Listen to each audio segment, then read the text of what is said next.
Welcome back.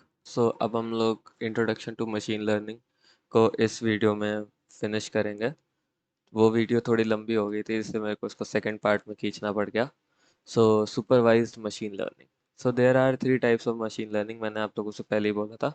Supervised, unsupervised और reinforcement. ठीक, तो let's just dive into it और उसको समझते हैं कि वो होता क्या है। Supervised machine learning is a fundamental approach in machine learning where algorithms are trained on labeled datasets. These algorithms learn to establish relationship between between input features and corresponding output labels present in the training data. By generalizing from these labeled information, supervised learning models make predictions on new unseen data. Within supervised learning, two primary type exist. एक regression होता है, एक classification होता है। ठीक, तो अब मैं तुम लोग को समझाता हूँ कि इसमें लिखा क्या है।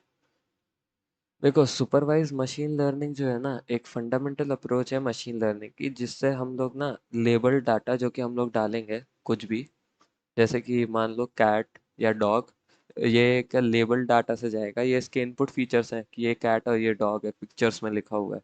ठीक, और उसके करस्पॉन्डिंग आउटपुट लेवल्स भी क्या आ रहे हैं कि वो कैट और डॉग है, तो वो उससे ट्रेन होता रहता है।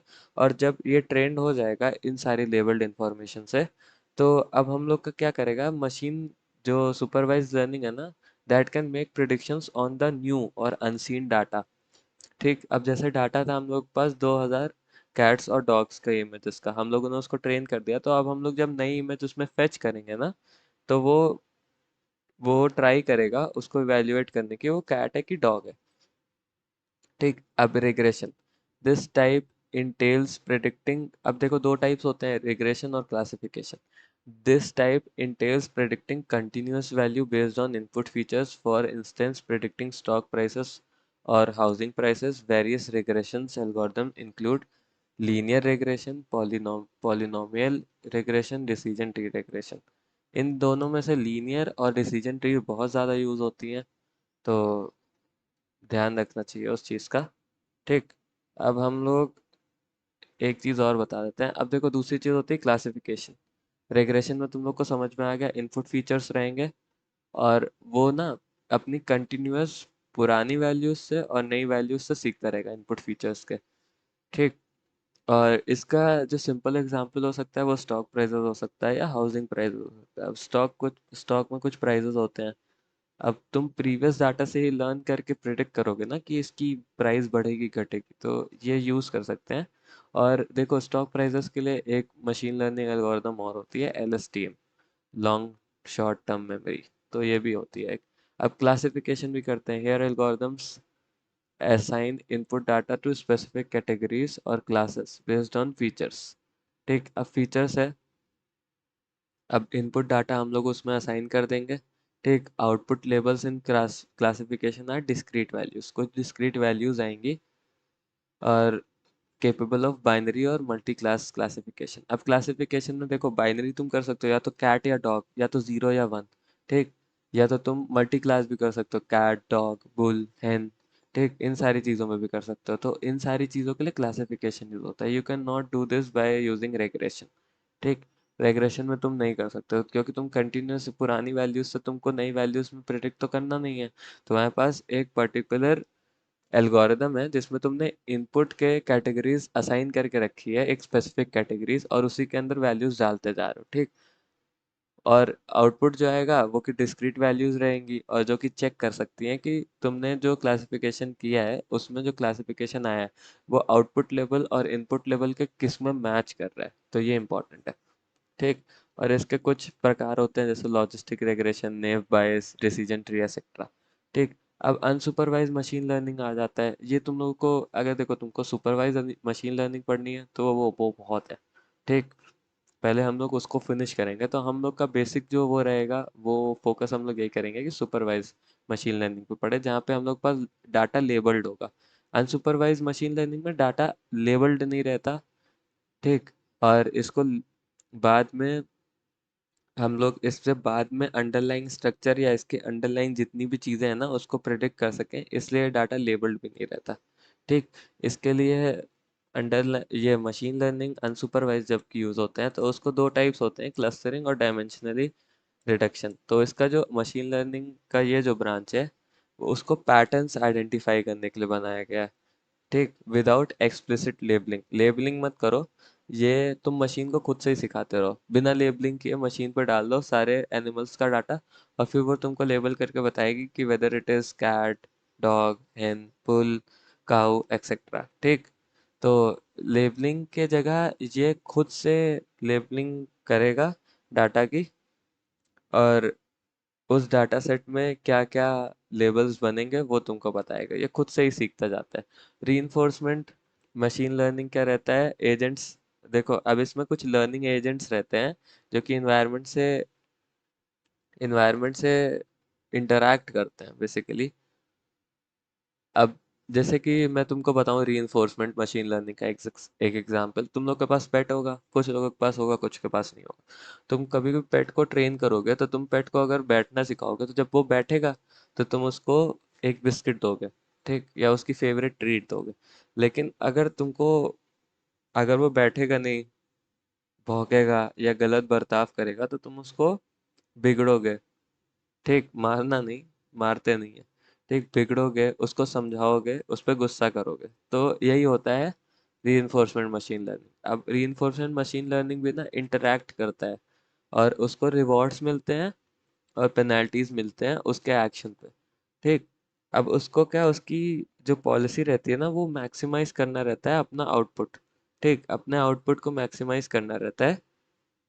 तो उसका मेन चीज यही रहता है कि अगर उसको रिवॉर्ड्स मिलेंगे इसका मतलब the model is on the right path. ठीक, अगर उसको रिवॉर्ड नहीं मिल रहा है तो वो फिर से सेट करेगा और फिर से शुरू करना है, फिर से अपना मॉडल को बनाएगा और फिर से शुरू कर देगा। ठीक, तो इतनी चीज़ें समझ में आ गई, नीड फॉर मशीन लर्निंग। क्योंकि भाई हम लोग इतना काम नहीं कर सकते, प्रेडिक्टिव मॉडलिंग हो जाती है, हम लोग का काम इजी हो जाता है। नेचुरल लैंग्वेज प्रोसेसिंग जो हम लोग प्रोसेसिंग कर सकते हैं वो सारी नेचुरल लैंग्वेज रहती है। और मशीन लर्निंग लाइक, अब जो हम लोग का ह्यूमन लैंग्वेज है वो वहाँ सेंटिमेंट्स में तो दिख ही जाएगा। ठीक, तो हम लोग उससे समझ सकते हैं और उससे हम लोग वॉइस रिकॉग्निशन बना सकते हैं, चैटबॉट्स बना सकते हैं, लैंग्वेज ट्रांसलेशन बना सकते हैं, वगैरह वगैरह। अब जैसे हम लोगों ने हिंदी को इंग्लिश में कन्वर्ट करना है तो हम लोग उसको नेचुरल लैंग्वेज प्रोसेसिंग के थ्रू कन्वर्ट कर सकते हैं, कि वो पहले इंग्लिश समझ जाए और उसको हिंदी में कन्वर्ट कर दे बाद में। ठीक, कंप्यूटर विजन, अब हम लोग को समझा सकते हैं कि कंप्यूटर विजन क्या हो सकता है।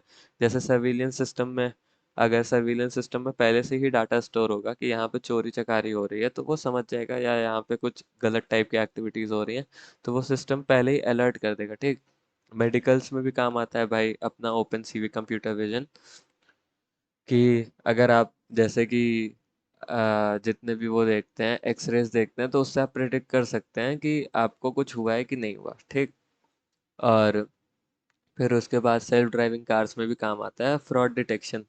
अब फ्रॉड डिटेक्शन में क्या रहता है, जैसे आपको फ्रॉड कॉल्स आते हैं, फ्रॉड मेल्स आते हैं, तो उनका एक ना सेट पैटर्न रहता है। अगर आपने उस पैटर्न को डाटा सेट में डाल दिया, और तो फिर आप जितनी बार भी आपको फ्रॉड मेल आएगा ना वो सीधे स्पैम में चला जाएगा।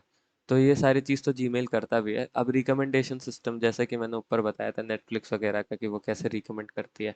अब देखो मशीन लर्निंग का कुछ चैलेंजेस भी होते हैं, लिमिटेशंस होते हैं।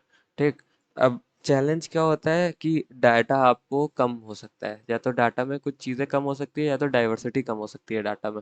अब जैसे तुमने उठा लिया 2000 इमेजेस कैट और डॉग की, कैट की 1800 इमेजेस हैं, डॉग की 200 इमेजेस हैं, या फिर डॉग की 1800 इमेजेस हैं, कैट की 200 इमेजेस हैं। तो भाई डाइवर्सिटी तो इसमें कम हो जाएगी ना। तुमको डाइवर्सिटी ऐसी चाहिए कि 1000 इमेजेस कैट की, 1000 इमेजेस डॉग की। ठीक, अगर डाटा ही अवेलेबल नहीं हुआ तो तुम लर्न कैसे करोगे मशीन को लर्न ही नहीं करा सकते। अगर तुमको लर्न कराना है कि ये एलियन है कि नहीं है, तो तुम्हारे पास डाटा है कि वो एलियन है कि नहीं है? डाटा ही नहीं है हम लोग के पास कि एलियंस कैसे दिखते हैं। ठीक, a machine needs to have heterogeneity to learn meaningful insight। ठीक, अब देखो, अब तुम गधे की तरीके अगर तुमने एक प्रोजेक्ट बनाया और उसमें से तुमको कैट्स डालनी है, तुमने कैट्स के लिए सिर्फ प्रोजेक्ट ट्रेन कर दिया, तो वो भाई अब देखो होमोजिनिटी आ गई इस चीज में कि तुम सिर्फ कैट्स ही ढूंढ रहे हो। ठीक, अब कैट्स ही ढूंढ रहे हो, ना डॉग्स ढूंढ रहे हो, ना कोई और एनिमल्स ढूंढ रहे हो, तो वो तो मॉडल बेकार है ना फिर। तो इट इज़ रेयर, नेक्स्ट पे आते हैं, it is rare that an algorithm can extract information when they are no a few variations. ठीक। अब देखो, अब वेरिएशंस नहीं होगा तो फिर मॉडल एक्सट्रैक्ट क्या करेगा इन्फॉर्मेशन, वो तो कहेगा भाई बेकार है मैं।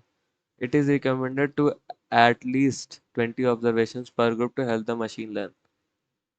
This constraint leads to poor evaluation and prediction. अब जैसे तुम लोगों ने सेंटिमेंट एनालिसिस को देखो, ठीक, अगर तुमको हर एक प्रॉपर तरीके का चाहिए ना सेंटिमेंट, तो तुमको वेरी पॉजिटिव के भी कुछ 20 से 50 ऑब्जर्वेशंस रखने पड़ेंगे। ऐसे ही बाकी बाकी के भी positive, neutral, negative, very negative के भी कुछ ऑब्जर्वेशंस रखने पड़ेंगे। अगर तुम्हारे पास ऑब्जर्वेशंस कम होंगे, ठीक, ऑब्जर्वेशंस कम हुए तो वो ऑब्वियसली पूरे वैल्यूएशन या प्रिडिक्शन के बीच में चला जाएगा। ठीक। और ये प्रॉब्लम देगा आपको आगे बढ़ने में। तो लाइक ये पहला पार्ट खत्म, ये सेकंड पार्ट खत्म होता है हम लोग का इंट्रोडक्शन टू मशीन लर्निंग का। ठीक, अब हम लोग नेक्स्ट पार्ट में चलेंगे जहाँ पे हम लोग पढ़ेंगे the types of learning processes का। ठीक, तो थैंक यू गाइस।